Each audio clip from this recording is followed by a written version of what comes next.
Hey guys, ఈ video వచ్చేసి Arunachalam series లో part 2. Hyderabad to Arunachalam travel and stay గురించి అయితే పార్ట్ 1 లో చెప్పాను. చూడని ఎవరైనా ఉంటే వీడియో మన ప్రొఫైల్ లో ఉంది, వెళ్ళి చూసేయండి. అండ్ ఈ రోజు వచ్చేసి మేమైతే గిరి ప్రదక్షిణ నైట్ స్టార్ట్ చేద్దాం అనుకున్నాం. సో ఇంకా టైం ఉంది కాబట్టి ఈ లోపు అయితే మేము శ్రీ రమణాశ్రమం అయితే చూసి వచ్చాము. మీరు ఇక్కడ మెడిటేషన్ చేసుకోవచ్చు అండ్ మీకు ఎక్కువ ఫారినర్స్ కూడా కనిపిస్తారు మెడిటేషన్ చేసుకుంటూ. అండ్ గిరి ప్రదక్షిణ విషయానికి వస్తే కొంతమంది అయితే దర్శనం అయినాక చేసుకుంటారు, కొంతమంది ఏమో ముందే గిరి ప్రదక్షిణ చేసి తర్వాత దర్శనానికి వెళ్తారు. మేమైతే గిరి ప్రదక్షిణ చేసిన తర్వాత దర్శనానికి వెళ్దాం అనుకున్నాం.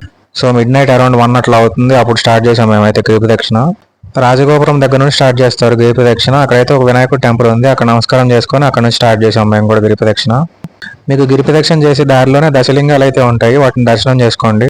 ఆ మొత్తం డీటెయిల్స్ అయితే యూట్యూబ్లో ఒక వీడియో పెట్టాను, వెళ్ళి చూసేయండి, లింక్ బయోలో ఉంది. మీకు ఆ దశలింగాలతో పాటు ఇంకా చాలా టెంపుల్స్ కూడా ఉంటాయి దారిలో. బట్ మిడ్ నైట్ అయింది కదా, కొన్ని అయితే క్లోజ్ ఉన్నాయి. సో కుదిరినన్ని లోపలికి వెళ్ళాము, మిగిలినవి ఇంకా బయట నుంచి నమస్కారం చేసుకొని గిరి ప్రదక్షిణ చేసాము. అండ్ స్టార్ట్ చేసి అయితే మేము గిరి ప్రదక్షిణ ఇప్పటికీ 3.5 hours అవుతుంది. ఇక్కడ ఒక 45 minutes బ్రేక్ పడింది మోక్ష మార్గం దగ్గర. ఇక్కడ క్రౌడ్ అయితే ఫుల్గా ఉందన్నమాట, సో బ్రేక్ పడింది. మీకు ఈ మోక్ష మార్గం కూడా రైట్ సైడ్ కనిపిస్తూనే ఉంటుంది ఈశాన్య లింగానికి ముందు.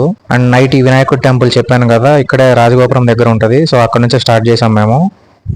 మొత్తానికి గిరి ప్రదక్షిణ అయితే సక్సెస్ఫుల్ గా కంప్లీట్ చేసాము. మాకు వచ్చేసి మొత్తం టైం అరౌండ్ 5 hours పట్టింది, ఏది ఇంక్లూడింగ్ అక్కడ మోక్ష మార్గం 45 minutes వెయిటింగ్ కలిపి. రూమ్కి వెళ్ళి ఫ్రెష్ అయిపోయి మళ్ళీ దర్శనానికి అయితే వచ్చాము. మేము ఉండే రూమ్ అయితే టెంపుల్ నుండి వాకబుల్ డిస్టెన్స్ లోనే ఉంటుంది, సో అందుకని చెప్పి వెళ్ళి ఫ్రెష్ అయ్యి మళ్ళీ వచ్చాము. అండ్ దర్శనానికి అయితే మేము 50 rupees టికెట్ తీసుకున్నాము. అండ్ మాకు వచ్చేసి అరౌండ్ 1 hour పట్టింది దర్శనానికి ఎర్లీ మార్నింగ్. అండ్ వేరే ఫ్రెండ్స్ ఫ్రీ దర్శనానికి వెళ్ళారు, వాళ్ళకైతే 3 hours పట్టింది. అందులో మేము వెళ్ళింది వీకెండ్ సాటర్డే. దర్శనం అయితే బాగా జరిగింది. అండ్ నెక్స్ట్ వీడియోలో వచ్చేసి అరుణాచలం టు పాండిచేరి డీటెయిల్స్ చెప్తాను.